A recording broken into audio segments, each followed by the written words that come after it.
घर के बाहर और आज आशीष मिश्र को यहीं पर पुलिस लाइन में बुलाया गया है ताकि वो अपना बयान दर्ज करें। और अजीत इस वक्त हमारे साथ लखीमपुर से जुड़ गए हैं। अजीत, देखिए बहुत सारे सवाल यहाँ पर उठ रहे हैं। अब आशीष मिश्र की मुश्किलें तो बढ़ना तय हैं, लेकिन आशीष मिश्र जिस तरीके से लगातार ये कहते आ रहे थे कि वो उस वक्त घटनास्थल पर मौजूद नहीं थे, तो फिर आखिर वो आके आराम से अपना बयान अब तक क्यों नहीं दर्ज करवा पाए?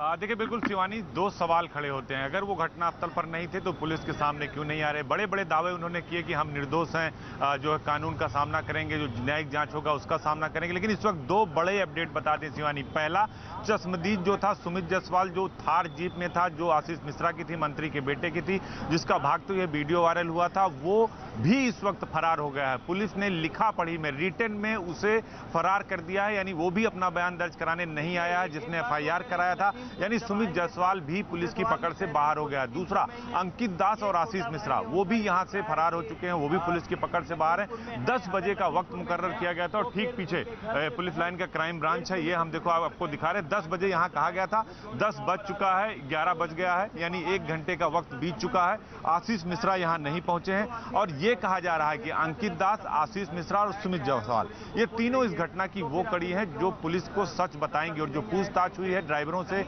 जो लोग पकड़े गए थे, जो आशीष पांडे और लवकुश पुलिस हिरासत में है, गिरफ्तार कर लिए गए हैं, उनसे पूछताछ के दौरान ये पता चला है कि काली फॉर्च्यूनर, ये बड़ी अपडेट बता रहे हैं शिवानी, काली जो फॉर्च्यूनर है उस फॉर्च्यूनर में आशीष मिश्रा भी मौजूद थे, जो थार के पीछे चल रहे हैं और अंकित दास की है। तो पुलिस इन सब को लेकर अपनी तलाश कर रही है और जांच में जुट गई है। अब देखना होगा कि आशीष मिश्रा कब यहां आते हैं, क्योंकि पुलिस की सबसे बड़ी चुनौती यही है कि आशीष मिश्रा, अंकित दास और सुमित जायसवाल तीनों को सामने लाया जाए। पुलिस की चुनौतियां ही यहाँ पर बढ़ रही हैं अजीत, देखिए।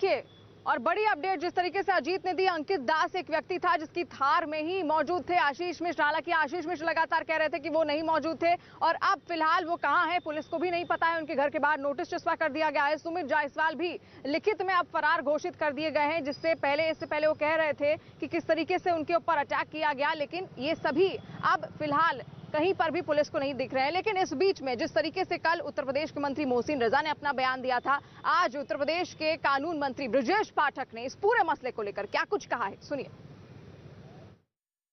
आशीष मिश्रा के प्रकरण में, जो कि लखीमपुर कांड में आरोपी हैं और उनका नाम FIR में दर्ज है, तलाशी शुरू हो चुकी है। किस तरीके से उत्तर प्रदेश की कानून व्यवस्था जिम्मेदार है? हमारे साथ ब्रजेश पाठक जी हैं। ब्रजेश जी, कैसे देखते हैं आप, अब तो आशीष की तलाश में पुलिस लगातार दबिश दे रही है? असल पूरे प्रकरण पर सरकार की पहले से ही बहुत ही सीधी नज़र है और उच्च स्तरीय जांच के निर्देश दिए गए हैं। इन बिटवीन मामला सर्वोच्च न्यायालय में आ गया है और जो भी माननीय न्यायालय आदेश करेगा उसका हम पालन करेंगे। उनकी लोकेशन भी बताई जा रही है कि नेपाल, उत्तराखंड, और पुलिस लगातार दबिश दे रही है। तो रुख क्या है यूपी सरकार का? देखिए, हम पहले ही स्पष्ट कर चुके हैं, जो भी कानून के तहत विधि सम्मत कार्रवाई है हम उसके तहत कार्रवाई करेंगे। क्या इस मामले में कहीं ना कहीं वो पहले बयान दे रहे थे, ऐसा नहीं लगता कि उनको आकर खुद ही पुलिस? अब ये ये मैं स्पष्ट कर दूं, कानून की दृष्टि से मैं यही बता सकता हूं कि भारतीय दंड संहिता, भारतीय दंड प्रक्रिया संहिता के तहत जो भी इसमें उल्लिखित कानून के तहत कार्रवाई बनती है हम करेंगे। पार्टी किस नज़रिए से देखती है, आपका संगठन प्रदेश में किस तरीके से देखता है, क्योंकि चुनाव है अगले साल? दरअसल हम सब इस बारे में जो हमारी जिम्मेदारी है उसको हम निर्वहन करेंगे। कोर्ट में मामले को गंभीरता के साथ हम पैरवी करेंगे और हमारी सरकार ने पहले ही इसमें निष्पक्ष जांच के आदेश दिए हैं।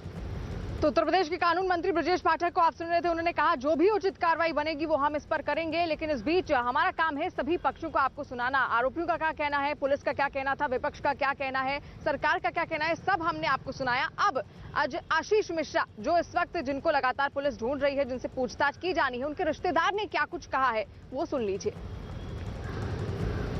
पूरा 100% पूरा सहयोग दिया जाएगा, उसमें कहीं कोई भागने की या छुपने की या मुंह चुराने की आवश्यकता नहीं है। हम लोग जहां भी होंगे, पूरी कार्रवाई जो भी होगी उसमें हम लोग पूरा 100% अपना सहयोग देंगे। सिर्फ वैधानिक कार्रवाई का है जिसमें हम लोग पूरा सहयोग करेंगे, उसमें कहीं कुछ हम लोग का वो नहीं है। हम लोग कोई छुपने वाला भी काम नहीं होगा, जो भी होगा स्पष्ट होगा, क्योंकि हर तरीके से मीडिया में सब पत्रकारों ने हम लोग को दोषी ठहरा दिया।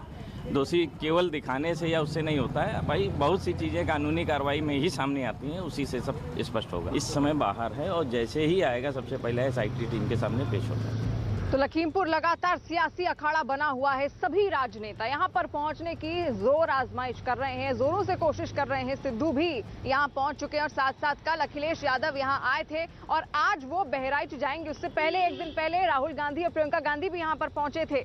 और देखिए किस तरीके से अब धीरे धीरे इसमें राजनीति शुरू हो गई है। लखीमपुर खीरी हिंसा पर राजनीति जोरों पर है। कांग्रेस के नेता राहुल गांधी और प्रियंका गांधी के बाद अब समाजवादी पार्टी और बीएसपी के कई नेता काफिले के साथ लखीमपुर के लिए निकल पड़े हैं। समाजवादी पार्टी के अध्यक्ष अखिलेश यादव आज बहराइच जाएंगे और वहां वो लखीमपुर में मारे गए किसान के परिवार वालों से मुलाकात भी करेंगे। और इससे पहले कल ही अखिलेश यादव ने लखीमपुर में पीड़ित परिवारों के साथ भी मुलाकात की थी और प्रशासन ने अखिलेश समेत 5 लोगों पर लखीमपुर जाने की इजाजत दी थी, जिसके बाद वो लखीमपुर पहुंचे और किसानों के परिवार वालों से मिले।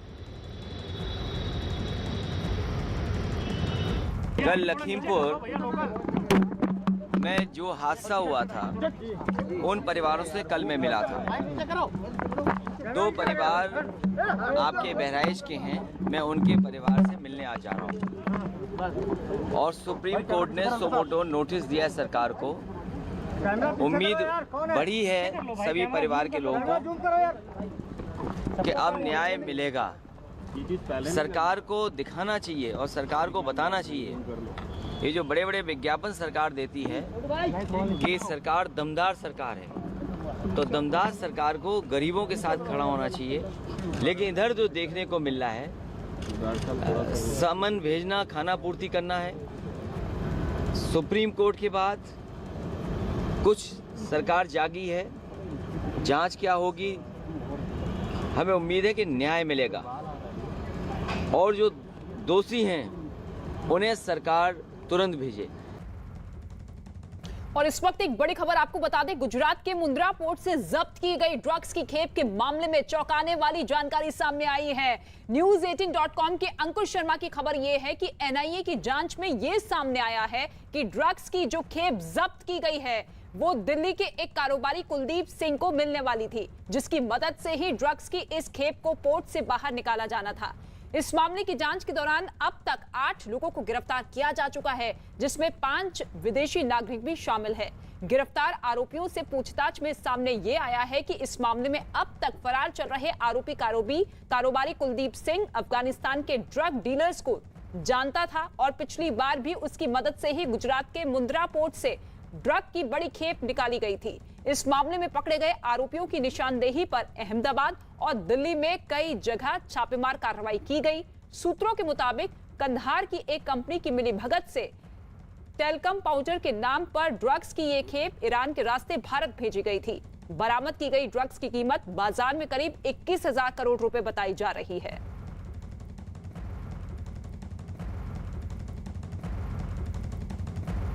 और अंकुर शर्मा इस वक्त हमारे साथ मौजूद है। अंकुर, क्या कुछ अपडेट इस पूरी खबर को लेकर, क्योंकि दिल्ली के कारोबारी का नाम निकलकर सामने आ रहा है जिसके जरिए ये खेप पहुंचानी थी। ऐसे में 8 लोगों की गिरफ्तारी भी हो चुकी है, तो किस तरीके से जांच आगे बढ़ती हुई दिखाई दे रही है आपको? जी हाँ रितिका, जैसे आपने बताया कि एक दिल्ली का कारोबारी का नाम इसमें आया है, कुलदीप सिंह उसका नाम है। उसको इससे पहले भी जो एक कंसाइनमेंट 6 जून को दिल्ली लाया गया था, जिसमें यही सब लोग शामिल थे। अफगान का वही कारोबारी था, ड्रग पेडलर था, जिसने जो दूसरा कंसाइनमेंट जो डीआरआई ने पकड़ा वो भेजा गया था, वो भी कुलदीप सिंह के पास ही पहुंचाना था। कुलदीप सिंह खुद अफगानिस्तान के ड्रग डीलर्स के साथ डायरेक्टली टच में थे और वो लगातार उनसे बात भी कर रहे थे। एक ग्रुप भी बनाया गया था इन सारे आरोपियों के द्वारा, जिसमें सब शामिल थे, पर कुलदीप सिंह उसमें शामिल नहीं हुए। वो अभी तक जांच एजेंसियों को उनके जो घर का एड्रेस, फोन नंबर, जो भी उनके बारे में जानकारी मिली है, वो पुख्ता तौर पर अभी तक पुष्टि नहीं की जा चुकी है। अभी जांच चल रही है। उम्मीद है कि एनआईए जल्दी जो है कुलदीप सिंह के बारे में कुछ बिल्कुल ठीक है। बहुत शुक्रिया अंकुर शर्मा इस तमाम जानकारी के लिए। कुल 8 लोगों की गिरफ्तारी हो चुकी है और जल्द ही कुलदीप सिंह को भी इस मामले में गिरफ्तार किया जा सकता है।